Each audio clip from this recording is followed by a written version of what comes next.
In this guide, I'll show you how to use the referral code on Uber.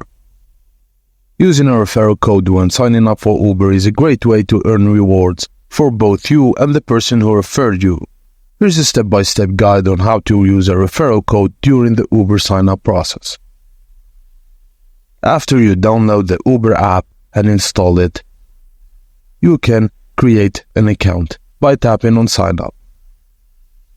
If your friend shared a referral link via email or text, click on it and the link will automatically apply the referral code.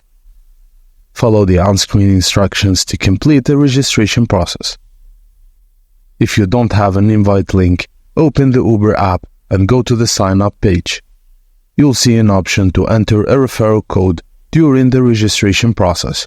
Input the code provided by your friend. Enter your name, phone number, email address, and create password. And add a payment method such as a credit debit card or a PayPal account.